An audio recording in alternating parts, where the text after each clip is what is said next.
Sit down now. Sorry. I'm sorry. That's why I didn't want to sit down.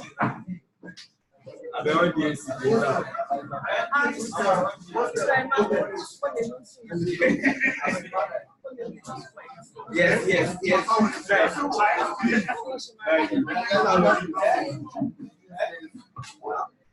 What's his name? No. Let's bring it down. So let's verify first. Check on the affected.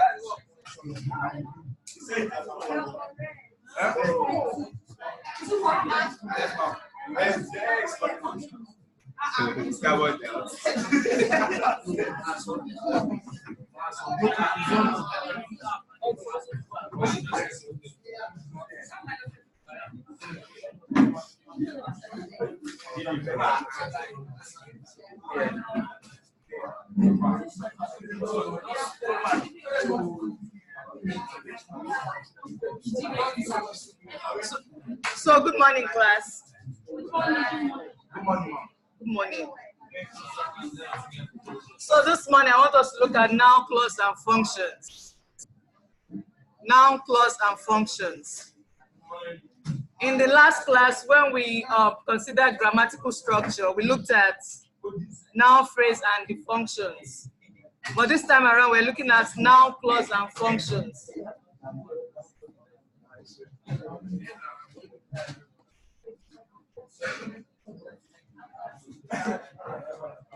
So on the screen, you have the question, what is a clause? A clause is a group of words that contains a subject and a predicate. Please take note that the subject is that element that performs the action, and it usually comes before the verb. I've said this several times. For you to identify the subject in a sentence, look at the position. It is the performer of the action, and it comes before the verb. Now look at the example.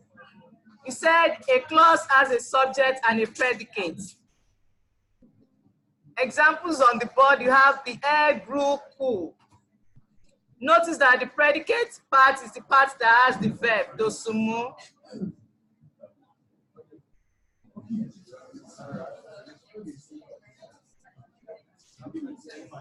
In the second example, you have Shade slapped the boy. Shade slapped the boy. And in the third sentence, you have the teacher is here. Now, the whole sentence is the air grew cool, and if it's divided into the part, subject, and predicate, you have the subject, the air, Shade, and the teacher. And you have the predicate, grew cool, slapped the boy, and is here. The predicate part is the part that has the verb. Now, what's the difference between a clause and a phrase? A clause is quite different from the phrase because, number one, while the clause can be divided into a subject and a predicate, the phrase cannot. The phrase is incomplete. It cannot be divided into a subject and a predicate, unlike a clause. Also, a phrase does not have a finite verb, but a clause may have. Now, what is a finite verb, you might want to ask? A finite verb is a verb that can be changed to reflect a particular time, that is yesterday, today, now, or a particular tense. For example, present tense, past tense, and continuous.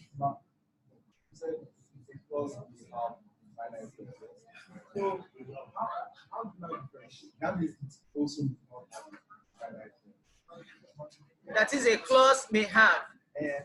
It's possible. No, usually have. Please don't get confused.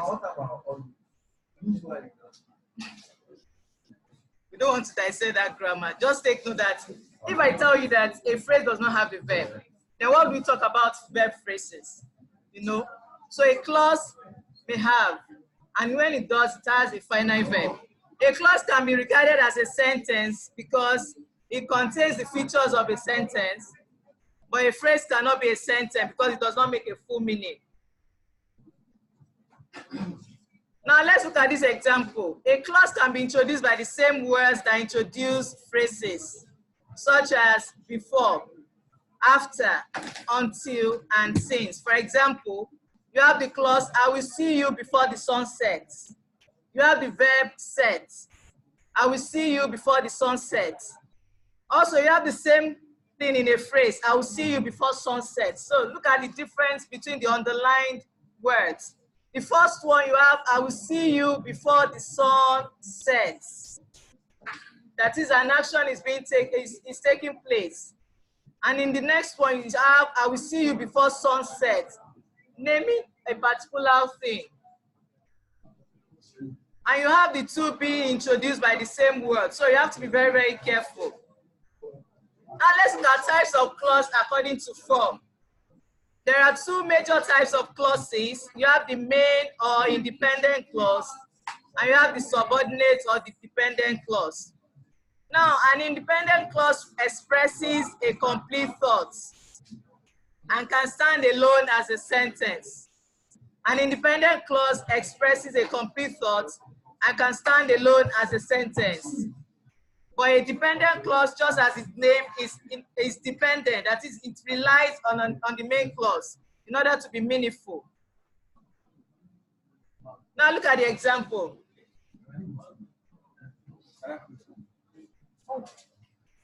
I can believe anything, provided that it is credible. I can believe anything, that's the main clause, is complete. Now if you have provided that it is credible, clause is relying on the first part, which is I can believe anything. So I can't just come and say, provided that it is credible. You wonder, then what happens? But I can believe anything. I can actually say that and make a complete sense. So that is a main clause. The other example you have, even though I cannot sing, that's a subordinate clause. I love music. I love music is the main clause. It can stand on its own and it's part of the sentence. But even though I cannot sing, requires something after it, so it's a dependent clause. Now let's take this quick evaluation.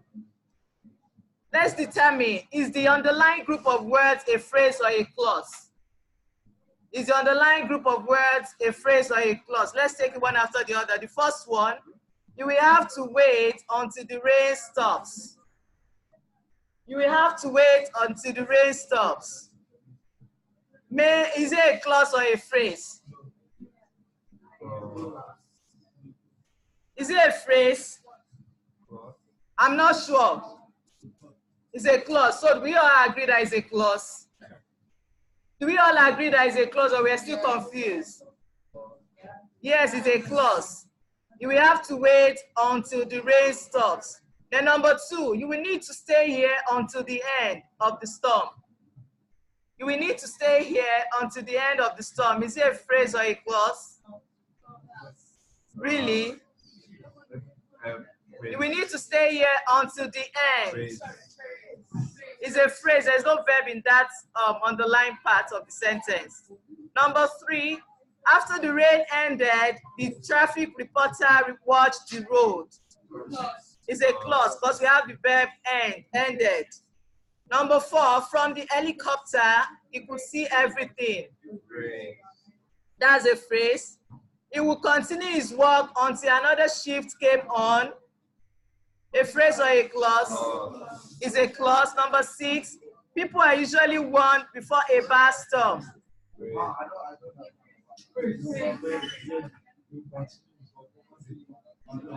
Number five, what part of number five don't you understand? He will continue his work until another shift came on.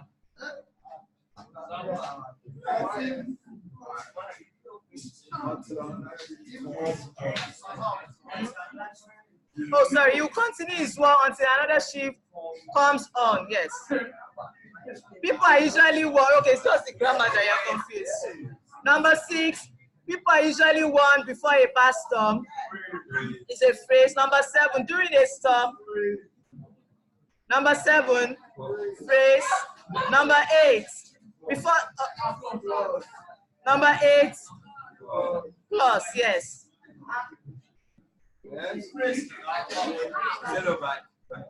Number what? Number 7, during a storm. Number 7 is a phrase. Number 8 is a clause. Oh, the solution. What happened when I was typing? Now let's look at what we really want to study this morning. We want to look at a noun clause and the functions. What is a noun clause? What is a noun clause? On the board, Ire. A noun clause is a subordinate clause that functions as a noun.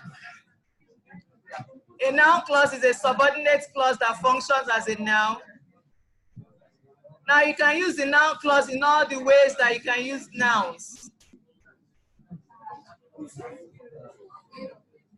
And for the purpose of this lesson, we want to consider just these 5 functions. Noun phrase as subject, noun phrase as direct object, as indirect object, object of a preposition and a complement. Now let's look at the examples.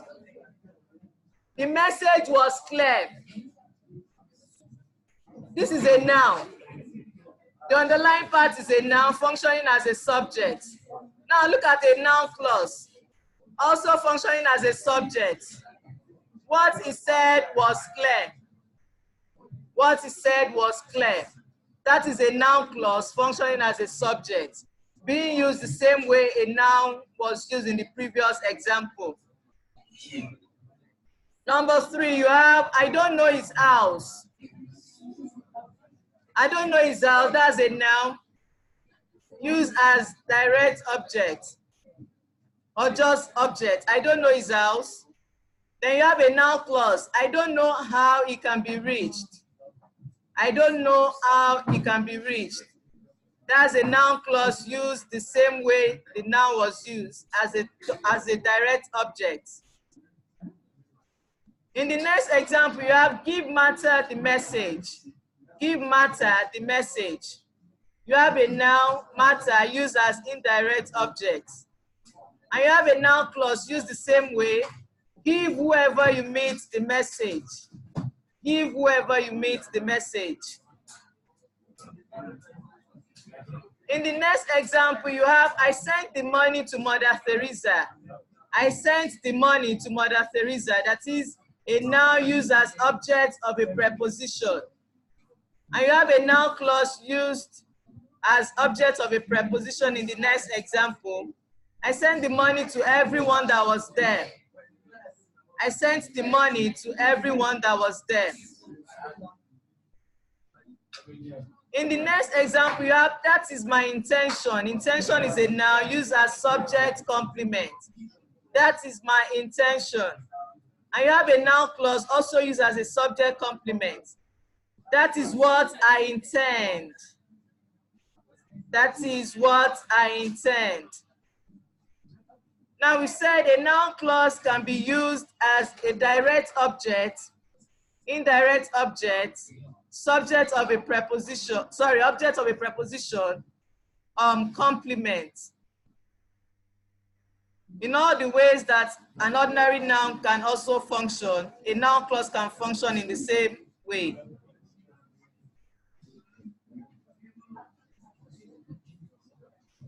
So you might want to ask yourselves, how do I recognize a noun clause?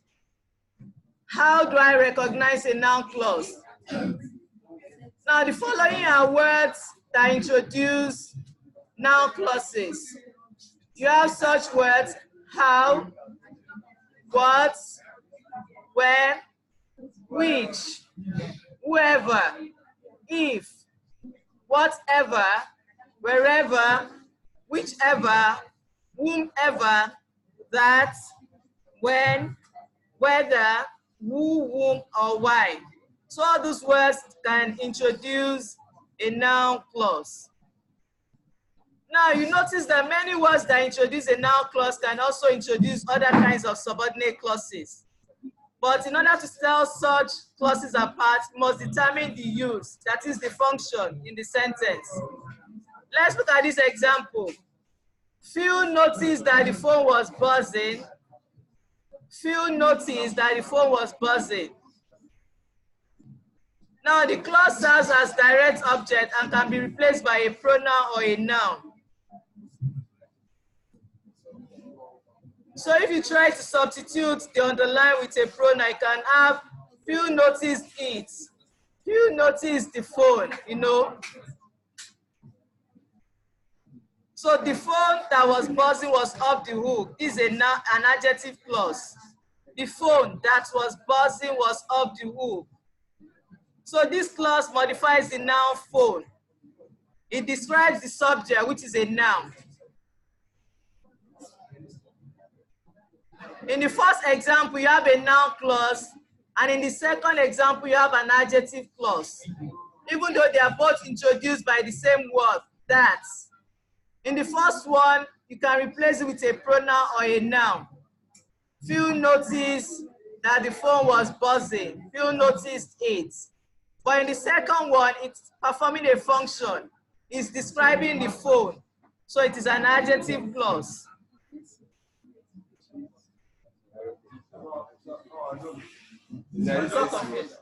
What?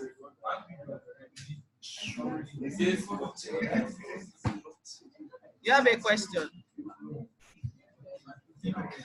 So any question on what we've done before we take our classwork? Yes, any question? We only have a classwork. Any question on noun clause and functions?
If someone should push you, you are gone.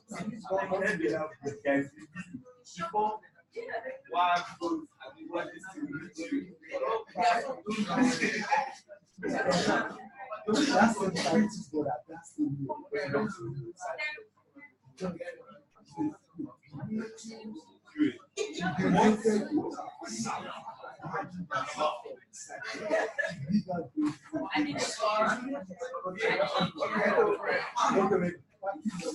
So let's take this last one. I might just call on anyone to give me the answer to any of the exercise on the board. So the instruction is find out the noun clauses in the following sentences and identify the function. So I have 5 sentences for now. We'll still have more, but let's take these 5 sentences. The king ordered that the traitor be put to death.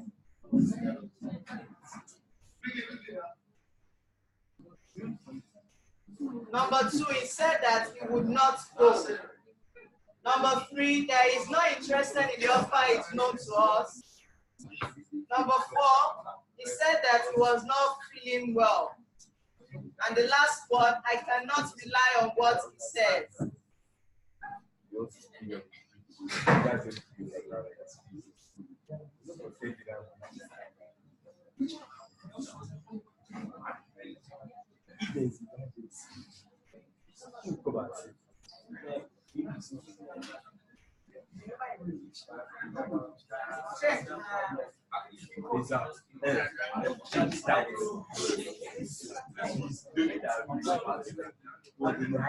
let's take the corrections. For the first one, number 1, where is the noun clause?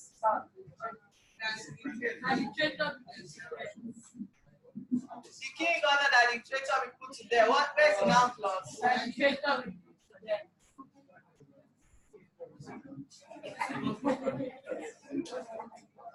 Number 2, he said that he would not go. Number 3, that is not interested in the offer is known to us.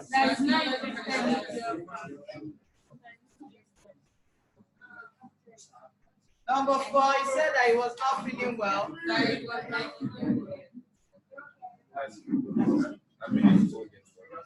Number 5, I cannot rely on what he said. So what's the first function? I cannot rely on what he said. I cannot rely on what he said. Is it now?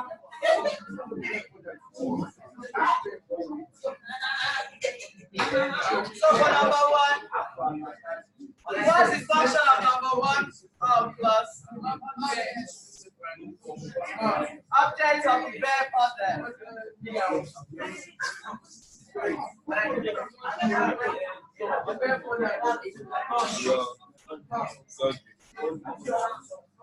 Number 2.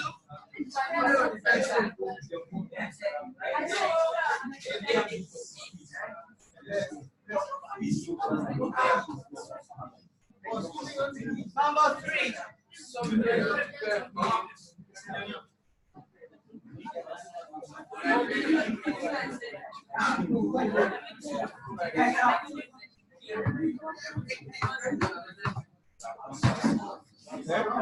Number 4. So the object of the concept. And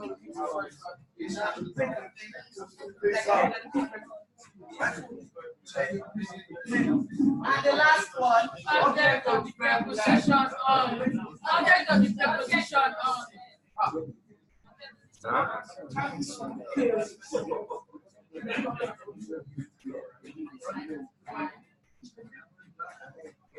So are we clear on this before we take the next exercise?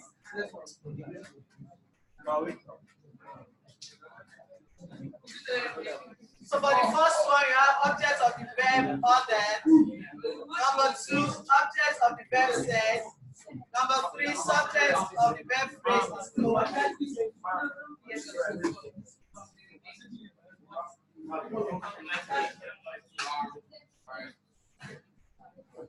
So should I wrap this up and let's take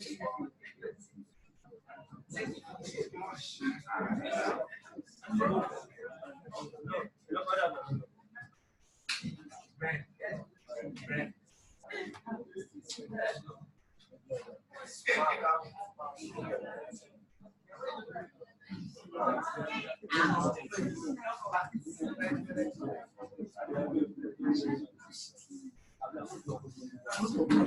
I was there with the one time, and first time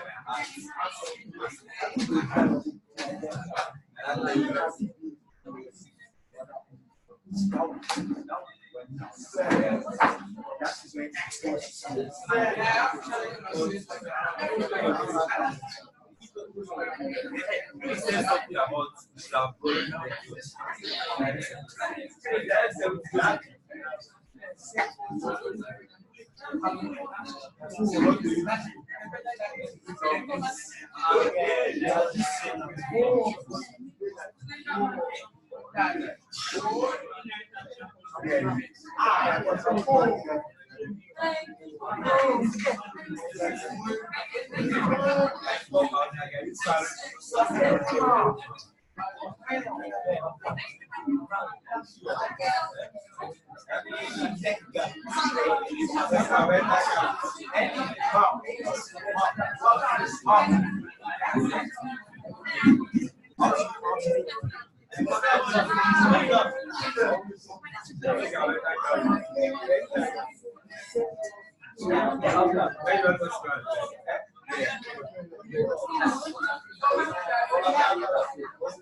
just count.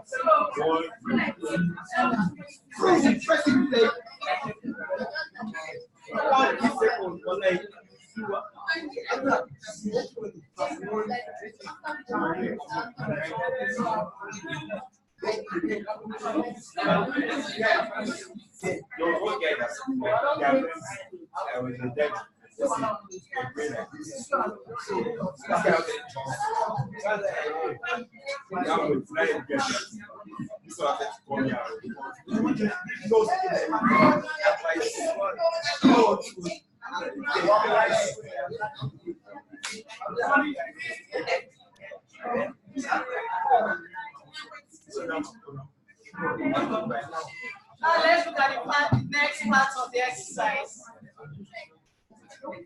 I don't know where he has gone.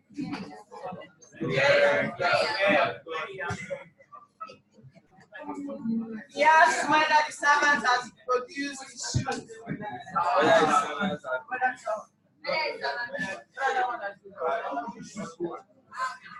The news that he's alive has been confirmed. We believe that the soul is immortal, is almost universal.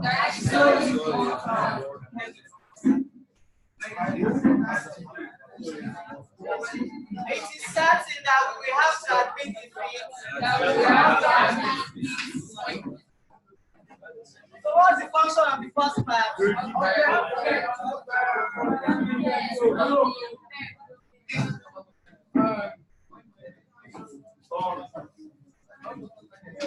Number two,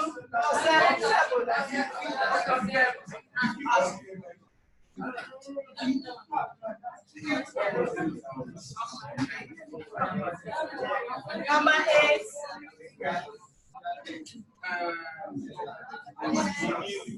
Number 8, what's the function?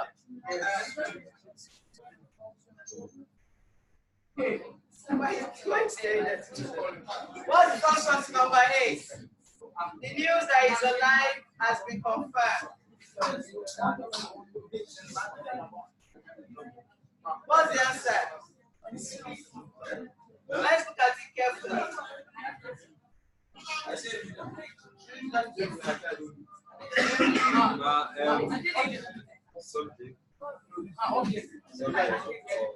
What?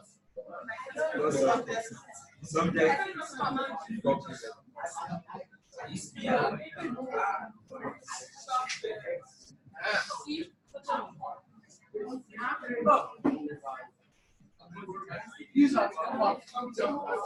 Number 9. Same Number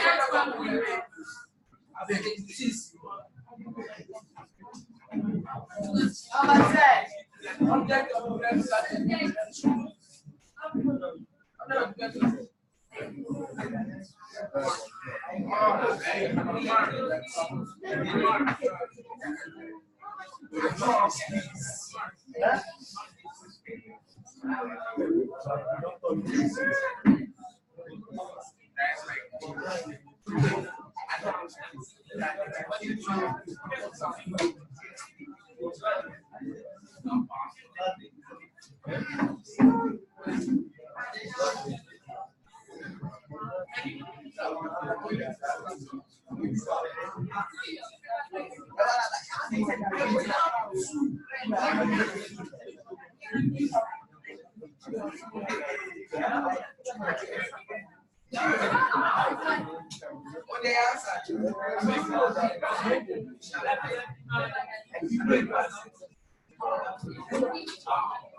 It's the object of the verb it is settled.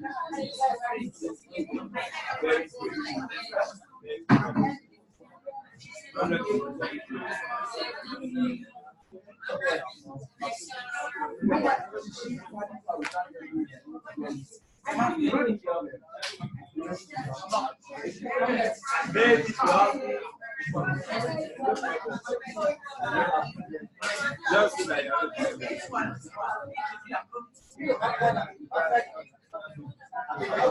as your own brother.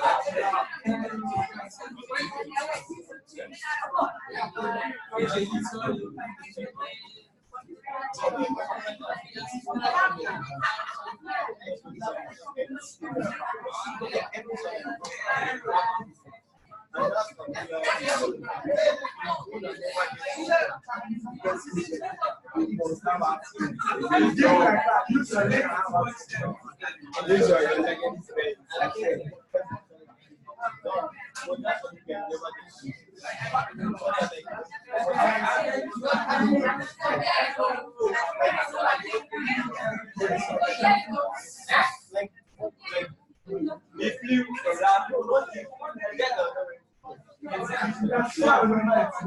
you give it as my dad is or more than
let's look at this part.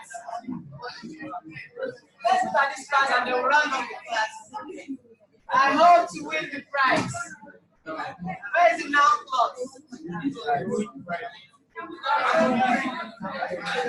Number 2, I tried to solve the puzzle. Number 3, horses prefer living in dark stables. Number 4, the accused refused to answer the question. Refuse to answer the question.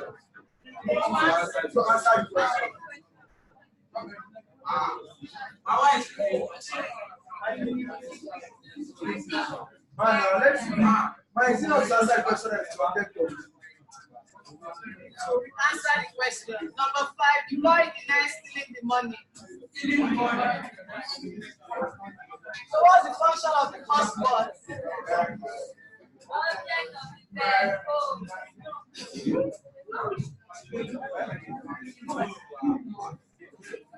Number 2.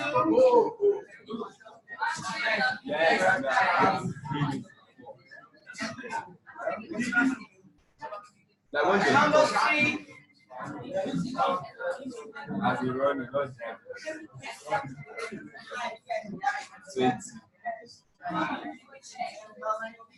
Number 4.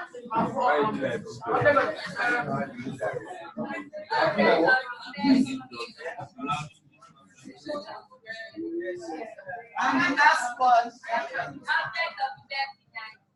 There's this training like this. It is just there. So once you start rolling your start calculate your skills. Train you, calculate your skills.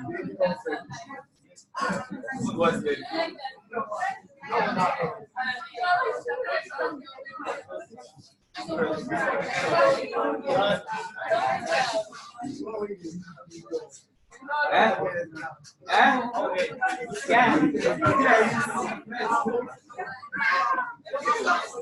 Okay. Yeah.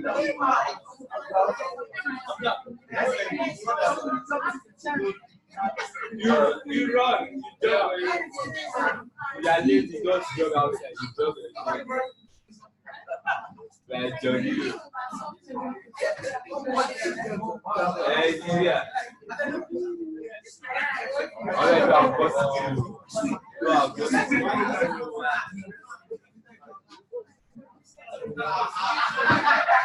So any question?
So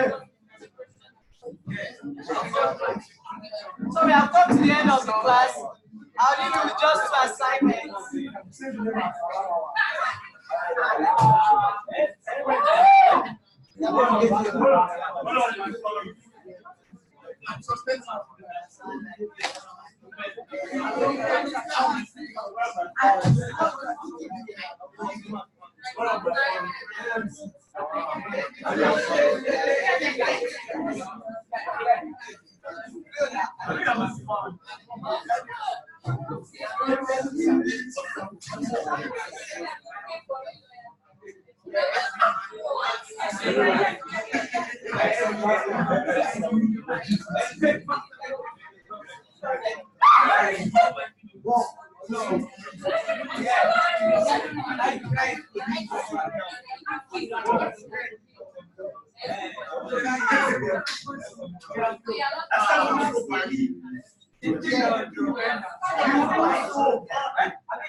So you have 15 minutes before your next class, please.